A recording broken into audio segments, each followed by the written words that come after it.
ये हवन कभी नहीं हो सकता क्योंकि विनय भैया तो घर पर आएंगे नहीं। मैं विनय से बात करूंगी। हम वहाँ नहीं जाएंगे, दैट इज फाइनल। उसने अपना अलग घर बना लिया है। मेरे बच्चे का ध्यान रखना। मैं जब दुल्हन बनकर आई थी तो एक भरे पूरे परिवार में आई थी। कैसे बताऊं कि घर का अकेलापन काटने को दौड़ता है। लेकिन क्यों? तुम अकेली कहाँ हो? मंशा ने जो कुछ किया उसे मैं नजरअंदाज कर दूं? बगैर सोचे समझे लिए गए फैसले अक्सर दुख देते हैं। हम वापस घर चलते हैं ना। मैं उस घर में वापस नहीं जा सकता। गुड मॉर्निंग मम्मी जी। गुड मॉर्निंग बेटा। कविता, अगर तुम्हें फुर्सत मिले ना तो मेरा एक काम करना। जी मम्मी जी। तुम्हारे पापा के दोस्त है ना आदित्य अंकल, वो दिल्ली से आ रहे हैं। उनके लिए जरा गेस्ट रूम खुलवा देना और पूरी साफ सफाई करवा देना। ओके? जी मम्मी जी।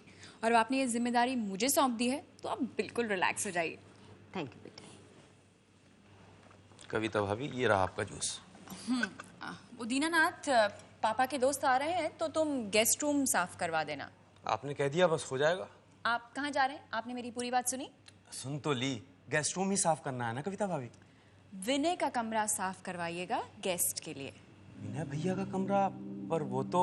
दीनानाथ जी, आप ज्यादा मत सोचा कीजिए। आपसे जितना कहा जाए आप बस उतना ही काम कीजिए। ठीक है भाभी, हम तो नौकर हैं ना, जो आप कहेंगी हमें करना ही पड़ेगा। दीनानाथ जी जाइए। रुक जाओ दीनानाथ।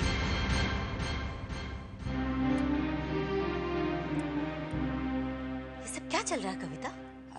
मम्मी जी, आप ही ने तो कहा था कि पापा के दोस्त आने वाले हैं तो गेस्ट रूम खुलवाने के लिए कहा था। मैंने सोचा आदित्य अंकल पापा के इतने अच्छे दोस्त हैं तो उन्हें विनय का कमरा ही गेस्ट रूम में बदल दोगी? मम्मी जी, विनय वैसे भी अब इस घर में तो रहता नहीं है, तो फिर देखो कविता, विनय इस घर में रहे या ना रहे, वो इस माँ के दिल में हमेशा रहता है, रात दिन। मम्मी जी, ये सब इमोशनल बातें कविता, ये इमोशंस ही हैं जो इंसान को जिंदा रखते हैं, समझी तुम? और एक बात मैं तुम्हें बहुत प्यार से समझा देना चाहती हूँ, विनय का कमरा हमेशा विनय का कमरा ही रहेगा। मम्मी जी, विनय तो जाते वक्त आपकी बिल्कुल परवाह नहीं की। देखो कविता, माँ बेटे की परवाह की तुम नाप तौल ना करो तो ही बेहतर होगा। और दीनानाथ, तुम यहाँ क्यों खड़ो? जाओ जाके गेस्ट रूम खोलो।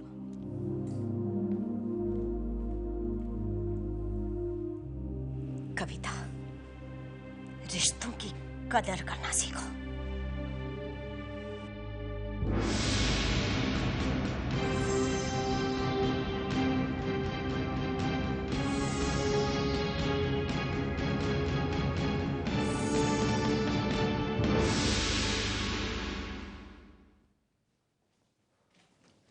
कोई फायदा नहीं है इस घर में अच्छा बनकर। जो मर्जी कर लो, लेकिन अभी भी अच्छे वही लोग बने हुए हैं जो हमें दुख देके यहाँ से चले गए हैं। अब सुबह सुबह क्या प्रॉब्लम हो गई है?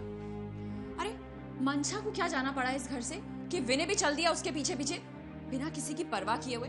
लेकिन जिससे देखो बस उसके दिल में वही दोनों बसे हुए हैं। कविता, अपनों को भुलाना आसान नहीं है। विजय, तुमसे बात करना तो बिल्कुल बेकार है। क्या मैं जान सकता हूँ तुम्हारे बिगड़े हुए मूड की वजह क्या है? मम्मी ने मुझसे कहा कि पापा के दोस्त आदित्य अंकल आने वाले हैं तो उनके लिए मैं गेस्ट रूम तैयार करवा दूं। मैंने सोचा आदित्य अंकल पापा के इतने अच्छे दोस्त हैं तो विनय के रूम को ही गेस्ट रूम में कन्वर्ट कर देती हूँ। दीनानाथ को बस समझा ही रही थी कि मम्मी वहां आ गई और मुझे दीनानाथ के सामने ही डांट दिया। नेचुरली, अब गलत बात करोगी तो डांट तो खाओगी ना। अरे कैसी अजीब बात कर रहे हो तुम? विनय जो इतने रौब से ये घर छोड़ के गया है, क्या उस कमरे में रहने के लिए दोबारा वापस आएगा? वो मैं नहीं जानता।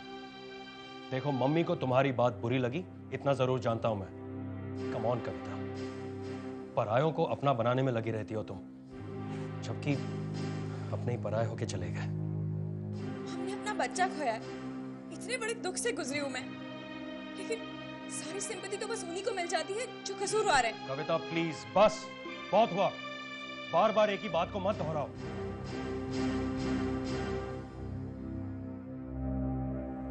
लो कविता, आई एम सॉरी। देखो, मैं जो कुछ भी कह रहा हूं तुम्हारे भले के लिए कह रहा हूं। प्लीज अपने मन में इतनी कड़वाहट मत रखो, प्लीज।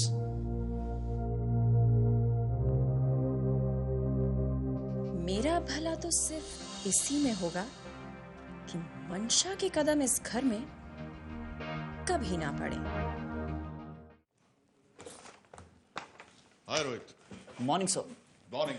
कमाल है यार, इस हालत में भी इतना काम करते हो। प्लीज। तुम्हारी स्टेम बट रात को भी काफी देर तक काम करते हो, फिर घर जाते हो, सुबह भी जल्दी ऑफिस आ जाते हो।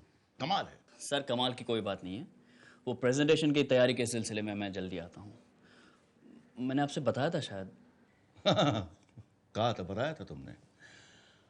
अगर बुरा न मानो तो एक बात कहना चाहता हूँ। कहिए सर। काम करना अच्छी बात है, शिद्दत से काम करना और अच्छी बात है, मगर इस ऑफिस की चार दीवारी के बाहर भी तो झांक के देखो। कितनी खूबसूरत दुनिया है, कितने खूबसूरत लोग हैं, कितनी खूबसूरत जगह हैं घूमने के लिए। लेकिन इन सब के लिए एक अच्छी कंपनी की जरूरत होती है, और मुझे लगता है कि तुम्हारे पास कोई अच्छी कंपनी नहीं है। शायद आप ठीक कह रहे हैं सर। फिर तो करना पड़ेगा। क्या करना पड़ेगा सर? अरे भाई, तुम्हारे लिए अच्छी कंपनी का इंतजाम करना पड़ेगा, ढूंढना पड़ेगा उसे। अच्छा, you carry on with your work, मैं चलता हूँ। Right sir.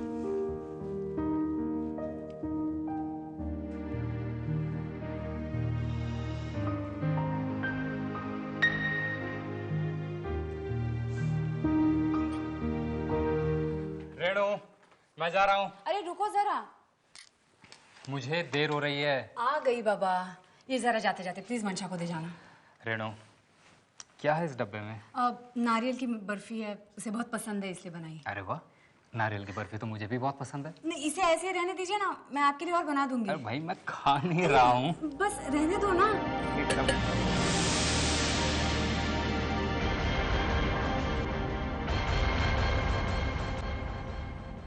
तो तुम मुझे डिब्बा खोलने से मना कर रही थी। ये क्या है रेणु? आप बस मंशा को दे दीजिए, कह देना भाभी ने भेजे हैं। पर रेणु, देखिए, आप मंशा को बहुत अच्छी तरह जानते हैं। मंशा अपने दुख, अपनी तकलीफ अपने मुंह से हमें कभी नहीं बताएगी। और विनय के पास भी तो कोई काम नहीं है, तो घर में पैसों की तो जरूरत पड़ेगी ही ना। रेणु, तुम्हारे दिल में जो मंशा के लिए प्यार है, परवाह है, उसकी मैं कदर करता हूँ। मैं जानता हूँ तुम मंशा की मदद करना चाहती हो, इस बात की और तुम्हारी भावनाओं की भी इज्जत करता हूँ। पर रेणु, तुम्हें क्या लगता है, तुम्हारा इस तरह प्यार जताने से विनय के आत्मसम्मान को ठेस नहीं पहुंचेगी? हाँ? और तुम्हारा ये मिठाई का डिब्बा कहीं हमारे रिश्तों में दरार ना पैदा कर दे। तो मैं जानता हूँ तुम्हारा इरादा उनकी मदद करने का है, और उन्हें मदद की जरूरत भी है, और वो मदद हम अपने प्यार और सपोर्ट से कर सकते हैं। देखो, ऐसे मौके पर उन्हें हमारा साथ और विश्वास की जरूरत इन पैसों से कहीं ज्यादा है। और फिर मंशा तुम्हारे इतने क्लोज है कि अगर उसे पैसे की जरूरत पड़ी भी, आई एम श्योर वो तुमसे मांग लेगी। मैं चलता हूँ।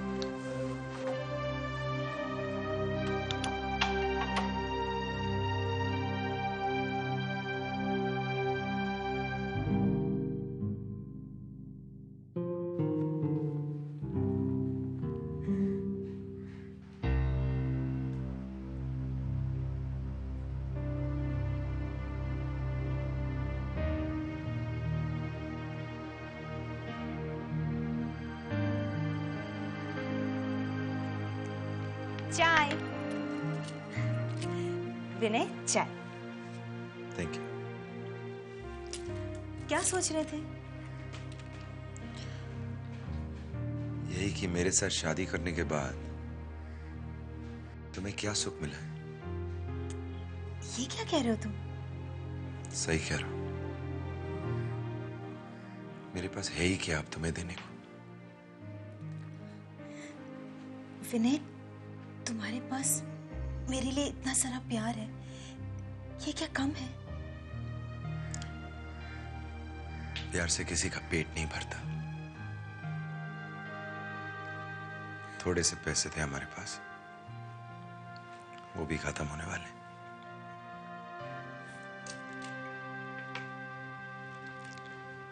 विनय, तुम्हें बुरा ना लगे तो एक बात कहूं? कुछ दिन के लिए कुछ पैसे क्यों नहीं मांग लेते भैया भाभी से?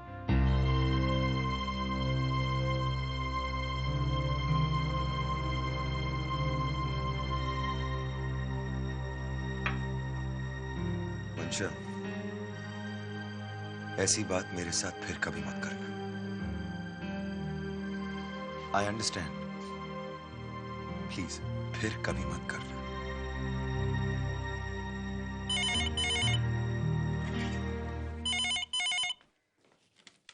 हेलो जी, बोल रहा हूं। यस मिस्टर ओबरॉय, कहिए।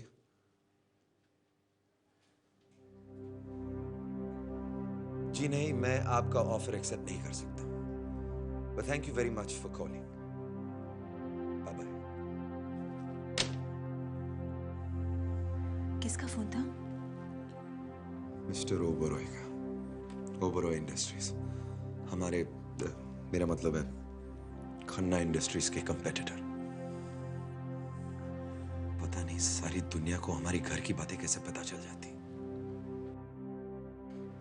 विनय, जब घर की ईंटें गिरने लगती हैं तो लोगों को दिखाई दे जाता है। तुमने अच्छा किया जो मिस्टर ओबरॉय के ऑफर को ठुकरा दिया। मैं नहीं चाहूंगी कि कल तुमसे कोई ऐसा काम हो जिससे पापा विजय भैया के बिजनेस को नुकसान पहुंचे या उनके साथ कोई कंपटीशन हो। पर विनय, तुम्हें अपनी मेहनत से, अपनी काबिलियत के बलबूते पर कोई ना कोई काम कर लेना चाहिए। तुम पढ़े लिखे हो, तुम्हें कोई ना कोई नौकरी मिल ही जाएगी ना। और हो सकता है तुम्हारी ये छोटी सी शुरुआत हमें बड़े मुकाम तक पहुंचे। मंशा, तुम कभी कभी इतनी अकलमंदी वाली बातें कैसे कर लेती? आज से तुम मेरी ऑफिशियल एडवाइजर, डील? चाय पी। पता है समीर, मैं रोज भगवान से दिल से प्रार्थना करती हूँ कि विनय भैया और मंशा घर वापस आ जाएं और हम सब एक साथ पहले जैसे रहने लगे। और तुम अपना MBA जल्द से जल्द खत्म कर लो, अपने पैरों पे खड़े हो जाओ ताकि मेरे घर वालों से आकर मेरी हाथ मांग सको। And you know what? मैं चाहती हूँ कि मेरे परिवार के किसी एक इंसान से तो तुम जरूर मिलो। वैसे कविता भाभी तुम्हें देख चुकी हैं, but you know what? I don't really care. What really matters कि विनय भैया तुमसे जरूर मिले। क्या बात है समीर? कब से मैं ही बोले जा रही हूँ, तुम चुप क्यों? कोई प्रॉब्लम? रिया, मैं तुमसे कुछ कहना चाहता हूँ। हाँ बोलो। मैं MBA नहीं कर रहा हूँ। What? लेकिन क्यों? मुझे नौकरी मिल गई है। ये तो इतनी बुरी खबर नहीं है। हाँ, लेकिन ये नौकरी इस शहर में नहीं, इस देश में भी नहीं। तो कहाँ है? शायद अमेरिका। और मैं कुछ सालों तक वापस ना लौट पाऊं। और ये फैसला तुमने कब लिया?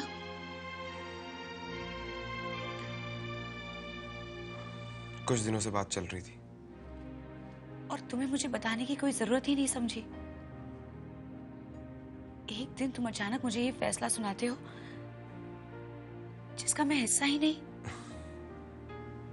रिया, तुम नहीं समझोगी।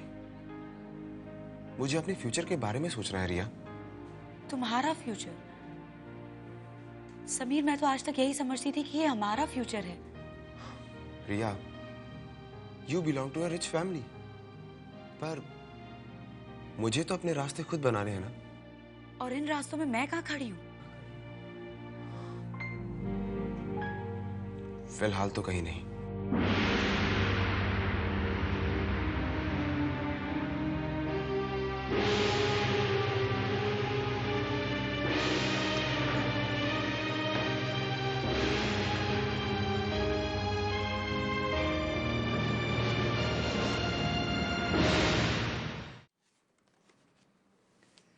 Congratulations, Mr. Vinay Khanna. This job is yours. Thank you, sir. Thank you very much. If you don't mind me asking, मुझे मेरा अपॉइंटमेंट लेटर कब मिल सकता है? Right now, Mr. Khanna.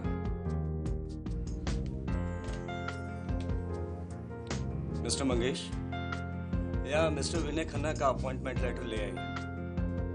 immediately. Mansha, I've got it. I've got the job. क्या सोच रहे हैं आप? कुछ नहीं सर, बस यही कि मैं कितना खुश नसीब हूँ कि मुझे इतनी अच्छी कंपनी और इतनी वेल रेप्यूटेड कंपनी में नौकरी मिली। Yes.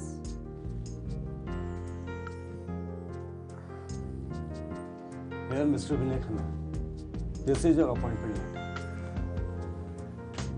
Join us from tomorrow. Thank you sir, thank you very much. मैं चलता हूँ। Thanks again.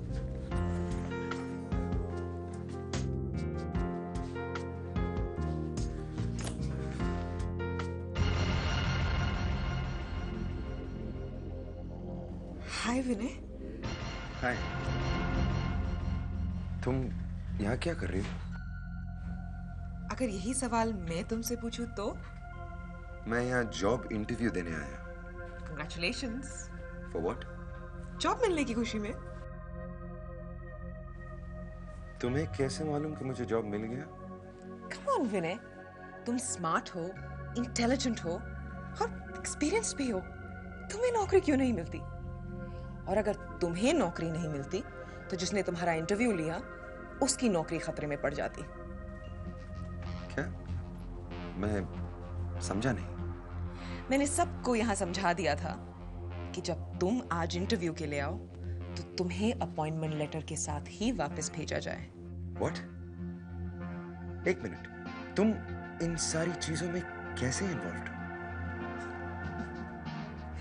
विनय, मेरे पापा का बिजनेस इतना फैला हुआ है कि उस फैले हुए बिजनेस में से एक बिजनेस ये भी है। हाँ विनय, जिस कंपनी की नौकरी की अपॉइंटमेंट लेटर मिली है तुम्हें, उस कंपनी की मालकिन हूं मैं।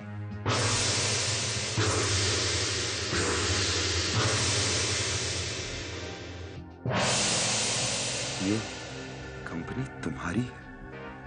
हाँ विनय, और मैं तो ये सोच रही थी कि आज का दिन तुम्हारी और मेरी जिंदगी में एक बेहद खुशी का दिन है। तुम्हें नौकरी मिल गई और मुझे दोबारा से तुम्हारे नजदीक आने का मौका। विनय, मैं तो ये सोच रही थी और मुझे पूरा पूरा यकीन था कि तुम्हारी और मेरी जिंदगी के रास्ते अलग हो ही नहीं सकते। अच्छा, मुझे वो अपॉइंटमेंट लेटर दिखाना।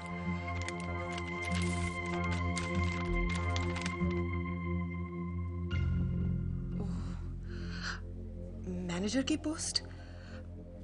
तुम्हें तो इस कंपनी का मैनेजिंग डायरेक्टर होना चाहिए। विनय, मेरी कंपनी में तुम्हारी वही जगह होनी चाहिए जो मेरे दिल में है। अच्छा, एक बात तो बताओ, ये तुम एक छोटी सी नौकरी के लिए दर दर की ठोकरें खाते क्यों फिर रहे थे? तुम्हारे घर वालों ने अगर तुम्हें खाली हाथ बाहर निकाल ही दिया था तो तुम्हें मेरे पास आना चाहिए था ना।